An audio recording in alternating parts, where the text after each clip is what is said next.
शेतीमधून 125 टन ऊस उत्पादन करण्याचं केंद्र सरकारचं ध्येय, त्यासाठी शेतकऱ्यांचं प्रबोधन करणं गरजेचं. पालकमंत्री नामदार हसन मुश्रीफ. साखर विकली जात नसल्यानं साखर कारखानदारी संकटात असल्याचंही मांडलं मत. भीमा कृषी प्रदर्शनास पहिल्याच दिवशी झाली प्रचंड गर्दी. देश आर्थिक सत्ता बनवायचा आहे, त्यासाठी शेती क्षेत्र सर्वात मोठं माध्यम आहे. शेतकऱ्यांना उत्पन्न वाढवण्यासाठी प्रबोधन करणं गरजेचं आहे, असे उद्गार वैद्यकीय शिक्षण मंत्री आणि कोल्हापूरचे पालकमंत्री नामदार हसन मुश्रीफ यांनी मेरीवेदर मैदान इथं आयोजित पश्चिम महाराष्ट्रातील सर्वात मोठ्या आणि भव्य अशा भीमा कृषी प्रदर्शनाच्या उद्घाटन प्रसंगी काढले. भीमा कृषी प्रदर्शनाच्या प्रवेशद्वारजवळ नामदार हसन मुश्रीफ यांच्या हस्ते आणि खासदार धनंजय महाडिक यांच्यासह अन्य मान्यवरांच्या उपस्थितीत फीत कापून तसंच श्रीफळ वाढवून शानदार शुभारंभ करण्यात आला. यावेळी बोलताना नामदार हसन मुश्रीफ यांनी भीमा कृषी प्रदर्शनाची गरज आणि उपयुक्तता स्पष्ट केली. यंदा कोल्हापूर जिल्ह्यात 50% पेक्षा कमी पाऊस झालेला आहे. तरीही राजर्षी छत्रपती शाहू महाराज यांनी राधानगरी धरण उभारलं आणि कोल्हापूरला चिंतामुक्त केलं. या पाण्याचा उपयोग करून शेतकऱ्यांनी आपल्या शेतामधून जास्तीत जास्त उत्पादन कसं घेता येईल यासाठी प्रयत्नशील राहावं आणि एकरी उत्पादन वाढवणं आवश्यक असल्याचं नामदार मुश्रीफ यांनी सांगितलं.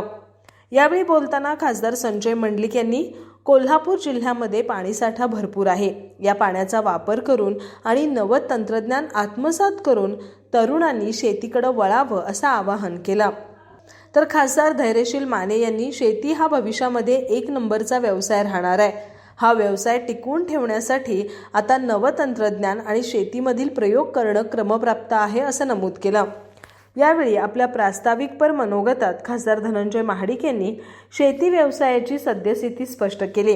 शेती निसर्गावर अवलंबून आहे, तरी नवीन ज्ञान, तंत्रज्ञान, मशिनरी, यंत्रे यांची माहिती भीमा कृषी प्रदर्शनाच्या माध्यमातून शेतकऱ्यांना दिली जाते. याचा उपयोग शेतकऱ्यांनी करून घ्यावा असं आवाहन खासदार धनंजय महाडिक यांनी केलं. गोल टू रेड आय हा यंदाच्या प्रदर्शनाचा खास आकर्षण आहे. त्याचबरोबर या प्रदर्शनात अन्य काही जातिवंत जनावरे आणण्यात आली आहेत. ते पाहून शेतकऱ्यांनी आपल्या जनावरांचं अधिक चांगलं पालन करावं आणि गोल 3 आपल्याकडे निर्माण करावा असा या प्रदर्शनाचा उद्देश असल्याचं त्यांनी सांगितलं. शेतीबरोबरच शेतकऱ्यांनी मत्स्यपालन, रेशीम उद्योग, बांबू उद्योग असे जोडधंदे शेतकऱ्यांनी सुरू करावेत असं त्यांनी सांगितलं. प्रधानमंत्री नरेंद्र मोदी यांनी विकसित भारत करण्याचा संकल्प केलाय. यासाठी शेतकऱ्याला 6,000 रुपये अनुदान वर्षाला दिलं जाते.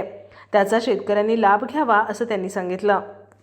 यावेळी माजी आमदार अमल महाडिक, भागीरथी संस्था अध्यक्षा सौभाग्यवती अरुंधती महाडिक, जिल्हाधिकारी राहुल रेखावार, जिल्हा परिषद मुख्य कार्यकारी अधिकारी संतोष पाटील, महापालिका आयुक्त के मंजुलक्ष्मी, भाजपा जिल्हाध्यक्ष विजय जाधव यांच्यासह अन्य पदाधिकारी उपस्थित होते.